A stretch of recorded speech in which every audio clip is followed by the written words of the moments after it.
Hello everyone, कैसे हैं आप लोग। आप सभी का वेलकम है आपके अपने इस YouTube channel the Srishti classes पर। तो जैसा कि अभी आप लोगों का परीक्षा का संचालन हो रहा है, 2 विषय हो चुके हैं, मैथिली और जो भी भाषा फर्स्ट में था हिंदी जिनका भी था, और आज गणित विषय का परीक्षा था। तो आज हम अभी यह वीडियो क्लास तैयार कर रहे हैं और लगभग कुछ समय के बाद आपको यह वीडियो क्लास अवेलेबल हो जाएगा 5 बजे के बाद, शाम 5 बजे के बाद। तो हम लोग यहाँ पर आज विज्ञान के केमिस्ट्री पार्ट जो है, रसायन शास्त्र, उनमें जो भी महत्वपूर्ण प्रश्न हैं उनको देखने का प्रयास करेंगे।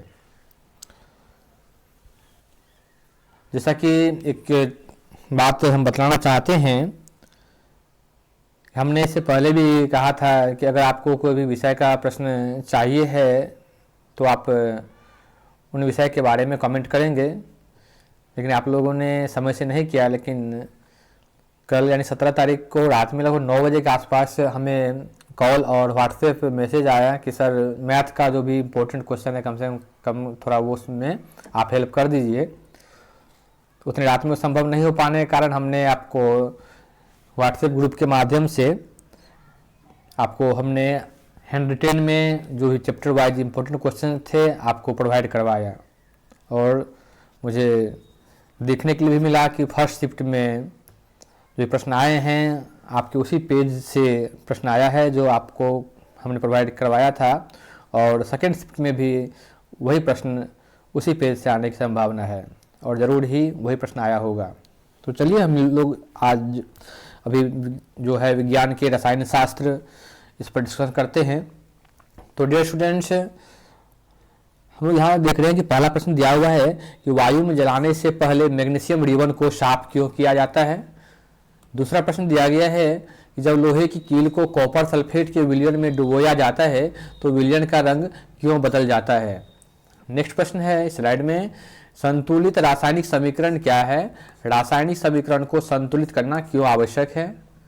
नेक्स्ट प्रश्न है, श्वसन को ऊष्माक्षेपी अभिक्रिया क्यों कहते हैं, वर्णन कीजिए। नेक्स्ट स्लाइड में प्रश्न है नंबर 5 में कि वियोजन अभिक्रिया को संयोजन अभिक्रिया के विपरीत क्यों कहा जाता है, समीकरण लिखिए। और इस स्लाइड का लास्ट प्रश्न है, पीतल एवं तांबे के जो बर्तन होते हैं उनमें दही व खट्टे पदार्थ क्यों नहीं रखने चाहिए। तो हम लोग यहाँ पर इस स्लाइड में जो भी प्रश्न आप देख रहे हैं इनमें से कौन से प्रश्न आपके लिए अधिक महत्वपूर्ण होंगे, हम लोग उसको यहाँ पर एक बार देख लेते हैं। वैसे सभी प्रश्न महत्वपूर्ण हैं, लेकिन हमारे दृष्टिकोण से जो आपके लिए और ज़्यादा इम्पोर्टेंस हो सकते हैं उन प्रश्नों को हम लोग आपके लिए प्रयास करते हैं कि वो प्रश्न आप ज़रूर एक बार देखेंगे कि कौन सा प्रश्न आपके लिए ज़्यादा वैल्यूएबल होगा। तो इस पेज से देख रहे हैं जो क्वेश्चन संख्या 3 है कि संतुलित रासायनिक समीकरण, जो प्रश्न है संतुलित रासायनिक समीकरण क्या है, रासायनिक समीकरण को संतुलित करना क्यों आवश्यक है, यह प्रश्न बहुत ही महत्वपूर्ण है।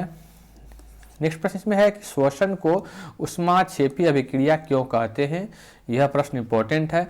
इसमें हो सकता है कि आपको समीकरण भी पूछ सकता है कि समीकरण दे। नेक्स्ट प्रश्न इसमें है जो इम्पोर्टेंट है इस स्लाइड से, वियोजन अभिक्रिया को संयोजन अभिक्रिया के विपरीत क्यों कहा जाता है, या इसके अपोजिट में आपको पूछ सकता है कि विस्थापन और द्विविस्थापन अभिक्रिया से रिलेटेड, या इसी से संबंधित पूछा जा सकता है ऊष्माक्षेपी अभिक्रिया और ऊष्माशोषी अभिक्रिया दोनों में क्या अंतर है, क्यों एक दूसरे के विपरीत माने जाते हैं। तो इस प्रश्न से, इस पेज से आपके लिए 3 प्रश्न इंपॉर्टेंट हैं, आप इसको देखने का प्रयास करेंगे। नेक्स्ट स्लाइड में चलते हैं, अगले स्लाइड पर। यहाँ देख रहे हैं जो प्रश्न है नंबर 7 में कि अम्ल का जलीय विलयन विद्युत का चालन करता है क्यों, विद्युत का चालन करता है क्यों। नेक्स्ट है कि अम्ल के विलयन को तनुकृत करते समय हाइड्रोनियम आयन H3O+ की सांद्रता कैसे प्रभावित हो जाती है। नेक्स्ट प्रश्न है आश्रित जल विद्युत का चालक क्यों नहीं होता जबकि वर्षा जल होता है। नेक्स्ट, उदासीनीकरण अभिक्रिया क्या है, 2 उदाहरण दीजिए। नेक्स्ट प्रश्न है, किसी एक के रासायनिक नाम बनाने की विधि तथा 2 उपयोग लिखिए। ये लॉन्ग क्वेश्चन में आने की संभावना होगी, जहाँ विरंजक चूर्ण है, बेकिंग सोडा है, धोने का सोडा, प्लास्टर ऑफ पेरिस, इस 4 में से कोई एक के आने की संभावना होगी। फर्स्ट शिफ्ट में भी हो सकता है और सेकंड शिफ्ट में भी होगा, 2 शिफ्ट हो रहे हैं एग्जाम। नेक्स्ट प्रश्न है, लोहे को जंग से बचाने के लिए 2 तरीके बताइए। और नेक्स्ट प्रश्न है, रासायनिक गुणधर्मों के आधार पर धातुओं एवं अधातुओं में विभेद कीजिए। तो हम लोग इस स्लाइड से देखते हैं आपके लिए कौन सा प्रश्न ज़्यादा इम्पोर्टेंट हो सकता है। तो एक सेकेंड यहाँ पर रुकेंगे।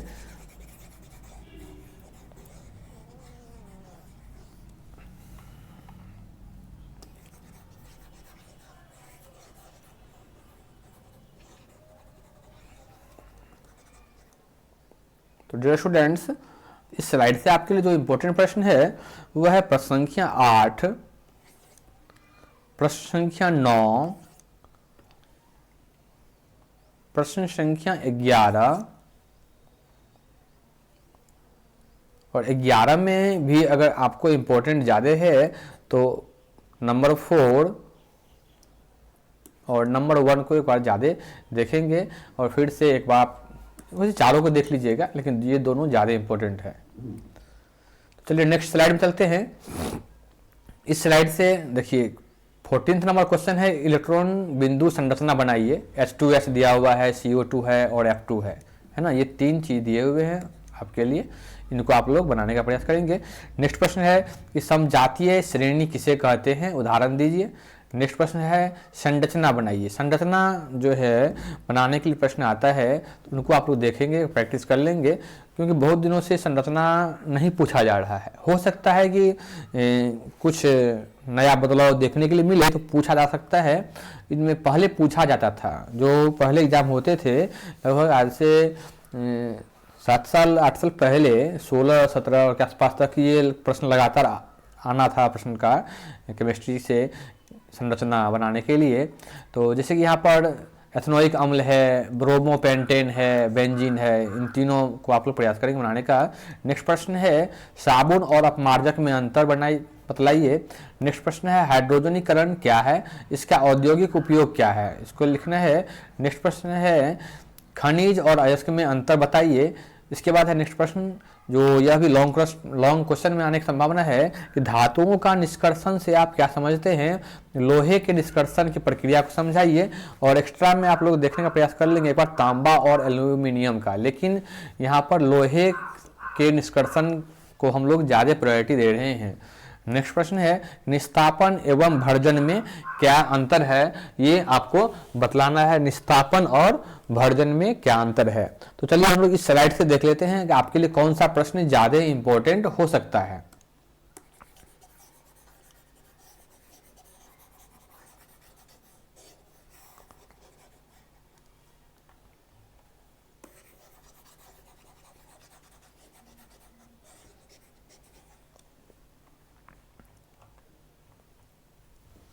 चलिए यहाँ पर देख रहे हैं इस स्लाइड से आपके लिए आपको देखना है क्वेश्चन नंबर 14 को जरूर, 15 को भी देखेंगे, 16 को आप लोग एक बार देख लेंगे, क्योंकि बहुत दिनों से ये प्रश्न नहीं पूछा जा रहा है। एक नज़र इस पर भी रखेंगे, साबुन और अपमार्जक में अंतर पर। इसके बाद क्वेश्चन नंबर 19 जो है उसको देखिए। क्वेश्चन नंबर 20 में आपके लिए हमने बतलाया है कि लोहे के निष्कर्षण के बारे में आप पढ़ के जाएंगे। एक्स्ट्रा में आपको पढ़ लेना है, एक नज़र तांबा और एल्यूमिनियम को देख लेना है, और फिर 21 नंबर को भी आप इसमें से देख लेंगे। चलते हैं नेक्स्ट स्लाइड पर। यहाँ पर है जो डेवोडायनर थे, उन्होंने जो त्रिक दिए थे, तो डेवोडायनर की जो त्रिक हैं से क्या समझते हैं उनके बारे में लिखना है। इसके बाद है न्यूलैंड्स के अष्टक सिद्धांत के बारे में आपको बतलाना है कि न्यूलैंड का अष्टक सिद्धांत क्या था। नेक्स्ट प्रश्न है मेंडलीफ की आवर्त सारणी की उपलब्धियों को बतलाइए। नेक्स्ट प्रश्न है मेंडलीफ ने आवर्त सारणी तैयार करने के लिए कौन सा मापदंड अपनाया था। न्यूलैंड ये मेंडलीफ जो थे उन्होंने अपनी आवर्त सारणी को तैयार करने के लिए कौन कौन से मापदंड को अपनाया। नेक्स्ट प्रश्न है इसमें उत्कृष्ट गैसों को अलग समूह में क्यों रखा जाता है। तो इस प्रकार से ये प्रश्न समाप्त होता है। केमिस्ट्री में आपके लिए इतने प्रश्न थे और इतने प्रश्नों में इस स्लाइड से आपके लिए जो इम्पोर्टेंट प्रश्न है आप लोग एक बार उसको देख लेंगे। यहाँ पर देख रहे हैं इस स्लाइड से आपके लिए प्रश्न हो जाता है इम्पोर्टेंट। क्वेश्चन नंबर 22 डेवो-रायनर के तरीके को देख लेंगे और क्वेश्चन नंबर 25, 25 और 26, 26 इन 3 प्रश्नों को आप देखने का प्रयास करेंगे। तो आपके लिए केमिस्ट्री में 3 प्रश्न यहाँ से इस स्लाइड से 22, 25, 26, इस स्लाइड से आपके लिए 14, 15, 19, 20, 21 तो 5 प्रश्न यहाँ से हुए, 3 और 5 8 हो गए और इस स्लाइड से आपके लिए 3 प्रश्न है, 8, 3, 11 हो गए और यहाँ से 3 प्रश्न तो 14। पूरे केमिस्ट्री से आपके लिए 14 प्रश्न को हमने ज़्यादा इम्पोर्टेंस दिया है।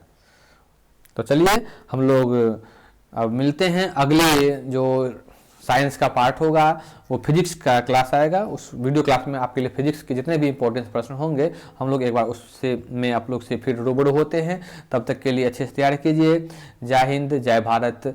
आप सभी का वेलकम अगेन वेलकम है आपके अपने यूट्यूब चैनल पर।